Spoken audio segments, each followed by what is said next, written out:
After the heroes' test battle against Goku, Invincible and the Immortal took a moment to catch their breath, while Goku stretched with his usual carefree smile. Despite having been defeated without Goku even making much of an effort, Mark and the Immortal didn't feel frustrated. Instead, they felt inspired by what the future might hold for them. Cecil, who had been watching everything from the control room, turned off his monitor and picked up his intercom. "Well done, guys. This has given us valuable information. Goku, your power is truly amazing, and your abilities are very versatile. For now, we need some time to discuss how..." Hey guys, as you've seen today, I'm going to react to a video about the mix of Dragon Ball with the Invincible universe.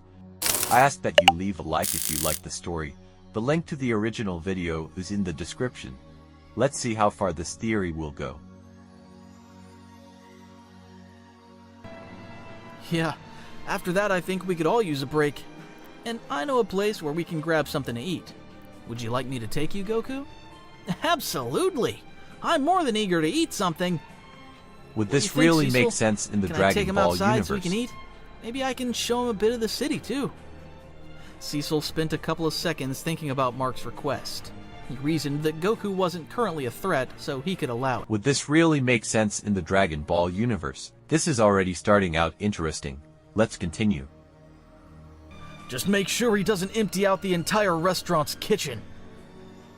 A few minutes later, Goku and Invincible left the base and headed into the city streets. Mark guided Goku to a small but cozy place where they sold giant hamburgers. As soon as they arrived, Goku didn't waste any time ordering and began eating, his eyes glowing with excitement. Mark was speechless at how Goku devoured his food in a matter of seconds, worrying about how much it would all cost, while the restaurant employees looked on, stunned. Even so, the atmosphere stayed relaxed. Wow, I never thought you could eat like that. You don't eat this way? No, I can't do it like that. Well, I usually eat a lot. It helps me recharge my energy for fighting. Besides that, think you could tell me more about where you come from? I'm interested in what you mentioned earlier. Oh, I never thought of that. You mean the Saiyans? Yeah, but I also want to know what life was like there.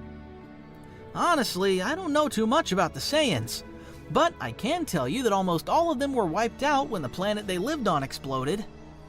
Invincible was pretty shocked to hear that. He couldn't believe that such a warrior race could have been exterminated. I'm not sure what to think about that. From what you've told me, they sound somewhat like the Viltrumites in how they conquer planets, but wiping them all out is still an atrocity. Goku set down his half-eaten hamburger. That fits the story really well. The author went far with this idea. I liked it. The Saiyans weren't exactly good people, and most of them lived only to fight and conquer planets. But they were ruled by someone even worse, who forced them to do all that. Invincible frowned as he processed this. The idea of such a powerful race being manipulated and then destroyed was unsettling. How did you survive? Goku took another big bite of his hamburger before answering. They sent me to Earth when I was a baby. Apparently because the Saiyans would send infants to conquer weaker worlds. But I was lucky. My grandpa Gohan found me and raised me as his grandson. Thanks to him, I learned to be a good person, not a conqueror. Invincible nodded, realizing that Goku's upbringing had set him on a different path from what he might have become. That sounds similar to what happened with me. My father also came from another planet, but his original intentions weren't the best. Yeah, I remember what you told me, and it seems like, unlike the Saiyans, the Viltrumites are more organized with their conquests. Invincible sighed, recalling everything that had happened with his father. He didn't want the conversation to get too dark, so he changed the subject. Anyway, the important thing is that we decided to do the right thing, no matter where we come from. Goku grinned broadly and finished the rest of his hamburger. Would this really make sense in the Dragon Ball universe? Exactly, and that's why I always train. But would these ideas, work with these mentioned characters? This is already starting out interesting. Let's continue. Viltrumite without any trouble. Goku folded his arms, mulling over how powerful a Viltrumite might be. That sounds interesting. I've never fought one, but if they're as tough as you say, I wouldn't mind giving it a try. Invincible smiled, feeling more comfortable with Goku. Despite Goku's overwhelming power, his friendly, easygoing personality made him pleasant to be around. But right then, Invincible got a call from Cecil, who had detected some unusual activity at the Mauler twins' lab. They had recently escaped from prison under mysterious circumstances. I don't know what the twins are up to this time, but there's a very high energy reading in that area, so I'm requesting your help with this mission. Seriously? Those two escaped again? Alright, I'll head right over.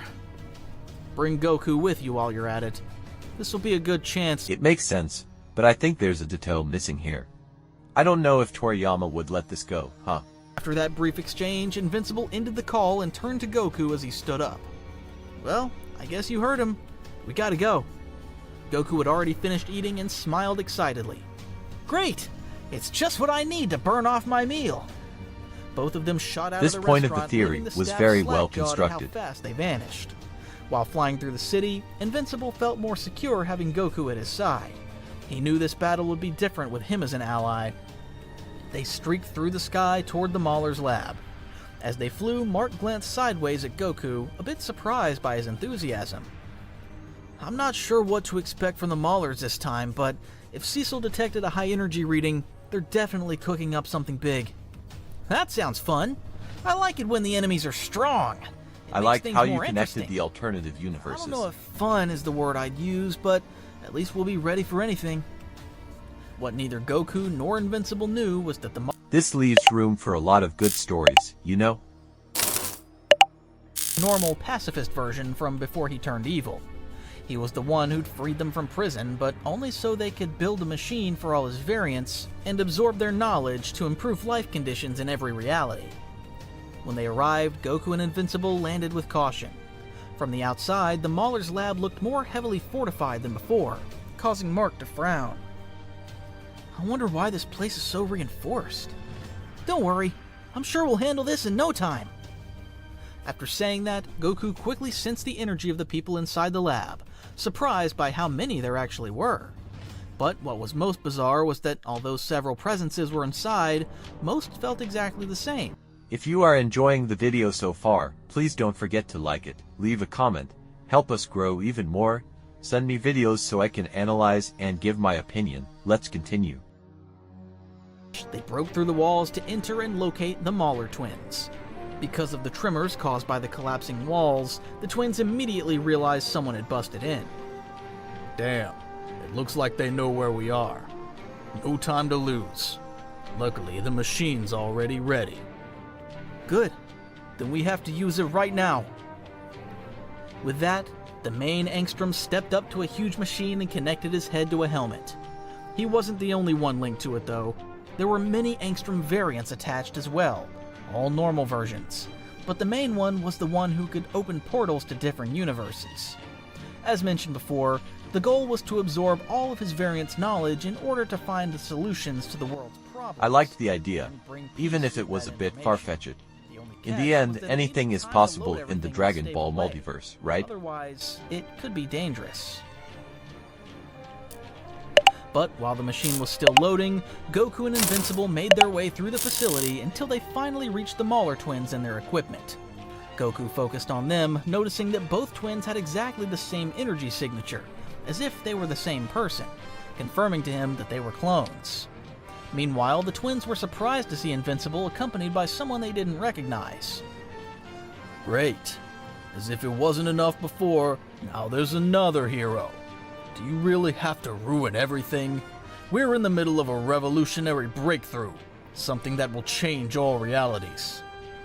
He said this while keeping quiet about the true arrangement with Angstrom. Invincible folded his arms, not believing a word of it. Right, because the last time you tried a revolutionary breakthrough, you nearly destroyed the city. What are you up to now? The other Mauler, irritated, pointed at Angstrom to buy time.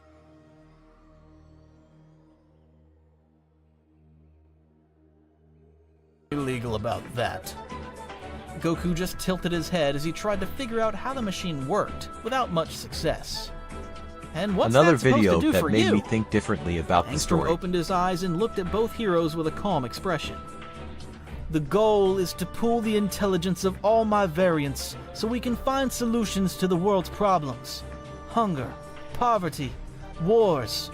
Everything can be resolved with the right knowledge. Invincible raised an eyebrow at their so-called plan, remaining skeptical.